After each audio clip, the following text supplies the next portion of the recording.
So, unang-una guys, ako'y blessed sa pera at saka sa pag-ibig mga kapigsi, no? Ito yung energy ng blessings. Pagpapala ka sa ganaan, this is abundance of money, wealth, and riches, and ito naman yung sa love energy guys. So, binibless kayo sa kaperahan, binibless din kayo sa pag-ibig or sa relasyon mga kapigsi. So, unahin natin itong sa pera guys. Nakita natin na for some of you, tuloy-tuloy, very financially secure and financially stable kayo. Magiging very productive din kayo. Pag sinabing productive, magiging abala, no? So, abala kayo.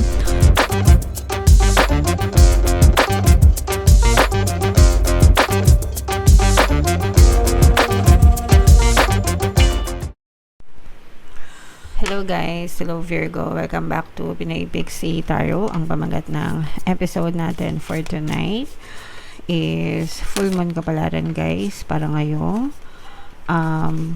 wait lang, ayusin ko. Yan, sorry.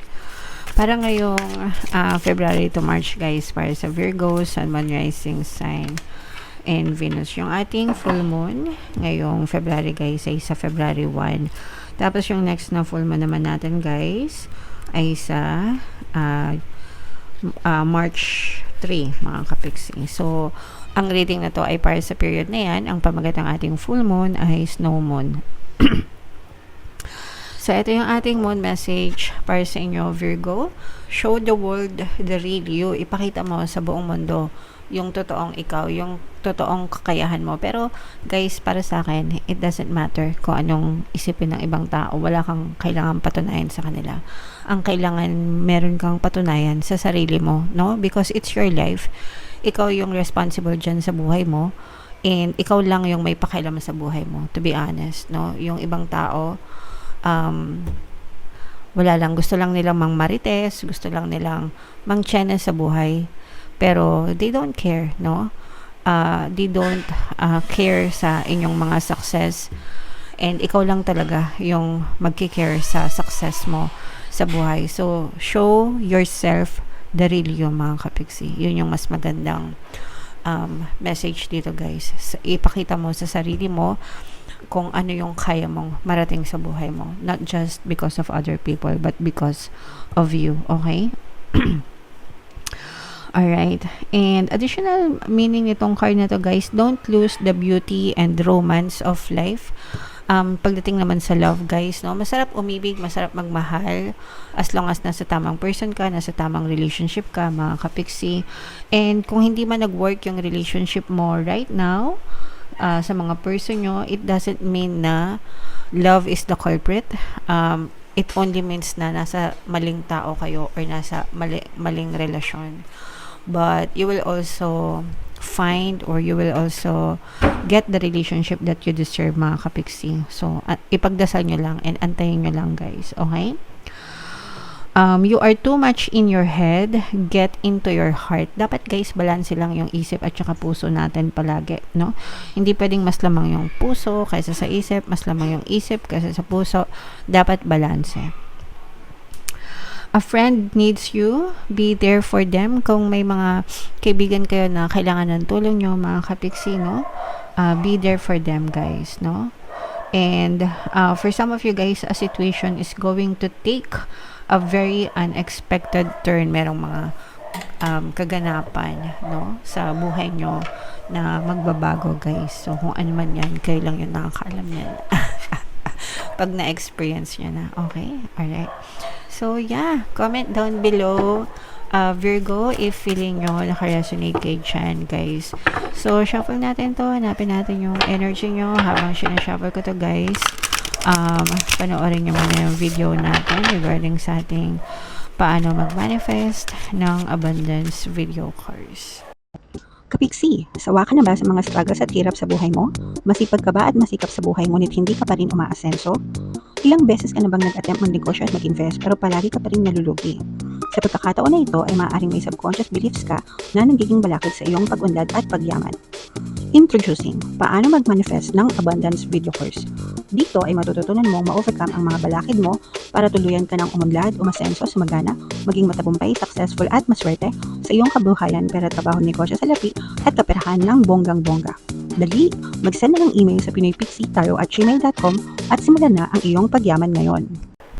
Alright, so sa lahat ng gusto mag-avail ng course guys, meron tayong paano mag-manifest ng abundance video course, paano mawala ang third party, at magkaroon ng harmonious na relationship, paano pabalikin si ex or vice breakup.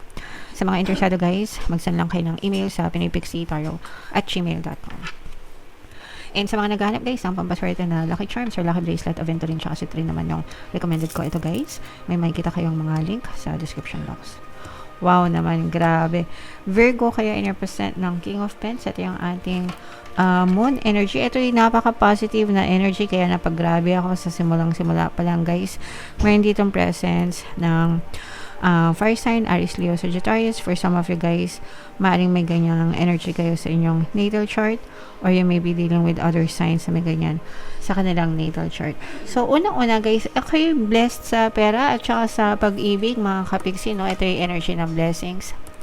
Pagpapala, kasaganaan, this is abundance of money, wealth, and riches. And ito naman yung sa love energy guys. So, binibless kayo sa kaperahan, binibless din kayo sa pag-ibig or sa relasyon, mga kapiksi. So, unahin natin itong sa pera guys. Nakikita natin na for some of you, tuloy-tuloy, very financially secure and financially stable kayo. Magiging very productive din kayo. Pag sinabing productive, magiging abala, no? So, abala kayo. Pwedeng abala kayo sa trabaho. For some of you guys, pwedeng may mga overtime kayo. Or mga additional task. Kapag may overtime guys, syempre may overtime pay, mas malaki yung bayad. Kapag may mga additional task, sometimes nagkakaroon siya ng mga promotion din, salary increase, no?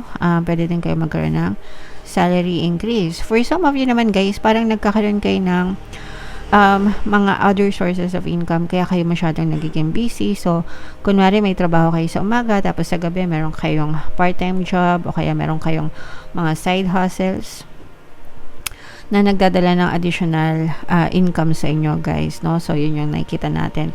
Kaya super blessed talaga kayo sa kaperahan, mga kapiksi. Sa love naman, ito guys, this is a brand new beginning pagdating sa love. Yung iba sa inyo guys, as in brand new beginning talaga na you might be courted, maaaring may bagong relasyon, bagong specific person na dumating sa inyo. Yung iba naman guys, level up ng relasyon, kaya bagong chapter kasi may chance na magpakasal, magsama, maaari kayong makatanggap ng mga wedding or marriage proposal, especially dun sa mga kapiksi natin na ibang lahi, mga AFAM, yeah. Kung AFAM yung person mo, guys, no, malaki yung chance na magkita kayo, malaki yung chance na for some of you parang seryosohin kayo, maging committed sa inyo itong person nyo, mga kapiksi. So, you will be so blessed guys pagdating sa pera at saka sa relationship, mga kapiksi. Okay? Alright.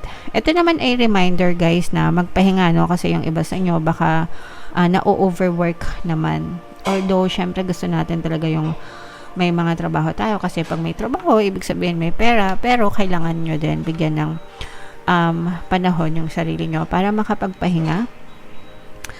Kasi kapag na-overwork kayo guys, baka meron din yung damage naman sa inyong kalusugan. So, yun naman yung mga kailangan nyong pag-ingatan, Virgo. Okay? Alright. So, what else guys? Eto, meron kayong manifest na away. Hindi naman away, pero parang merong something kayo with a person na parang mabubuhay ulit, no? So, ibig sabihin, kunwari, meron kayong nakaaway before, tapos parang nawala. Parang magkakaroon ulit ng chance na mag-init ulit yung dugo nyo sa isa't isa. Kung ano mang circumstance yan, and parang mauulit na magkakaroon ulit kayo ng away or bangayan nitong person na to. So, kunwari, yung kapatid mo, matigas talaga yung ulo, hinahayaan mo lang, or baka ikaw yung matigas ulo. Tapos, magkakaroon ulit ng circumstance na mauulit-ulit, pwedeng maulit-ulit yung kinaiinisan mo or kinaiinisan niya, and mag-clash ulit kayo nitong person na to. Pwede rin, to guys, kasamahan nyo sa trabaho. No? Pwedeng kasamahan nyo rin sa trabaho, mga kapiksi, na baka magkainitan kayo. So, maaaring mangyari ulit yun. Kaya medyo hinay-hinay lang kayo, guys. Huwag kayong magpadalos-dalos. Chill lang mga kapiksi. Huwag kayong masyadong magpadala sa bugso ng damdamin nyo kasi nga baka mag-away kayo, guys. So, saktuhan lang, mga kapiksi. Alright? Okay. So, comment down below. Guys, iyan, i-main nyo na yung mga blessing, no? Sa pera at saka sa romantic relationship, mga kapiksi. So, ito guys, ito naman yung love message para sa inyo. Boundaries, no? You need to teach people how to treat you by being clear on what you will or won't allow. Kahit na jowa nyo pa yan, guys, kahit na may mag-asawa pa kayo, you should set clear boundaries kung ano yung katanggap-tanggap, mga kapiksi, at yung mga hindi mo tatanggapin. So, for example, cheating, no? Pag sinabing mong no cheating, kailangan meron kayong boundaries na no cheating. And then, kapag nag-cheat siya, di ba? Yun na yun. Diba? So, yung mga ganun, kailangan nagsaset kayo ng boundaries para alam ng person mo kung ano yung tama, kung ano yung dapat at hindi niya dapat gawin. And kayo din, no? Kailangan alam nyo rin yung boundaries ng person nyo. And kailangan respetuhin nyo ito, guys. Para magkaroon ng mapayapang pagsasama. Kasi kapag walang boundaries, you might cross the line, diba? Kahit nasabihin yung person nyo yan, guys, kailangan meron pa rin. And para may respeto, no? May respeto sa isa't isa, may space sa isa't isa, mga kapiksi. Importante yung respeto, yung tiwala, guys. Equal yan sa love. Hindi pwedeng puro love lang tas wala namang respeto. Hindi ganun, guys. Kailangan may love, may respeto, may tiwala. Lahat yun dapat present sa relationship, mga kapiksi. Okay? Alright. So, yeah.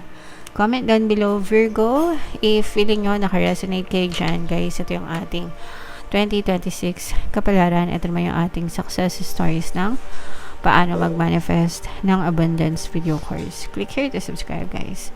Thank you for liking, sharing, and subscribing. See you next time. I love you all. Have a nice day. Bye-bye.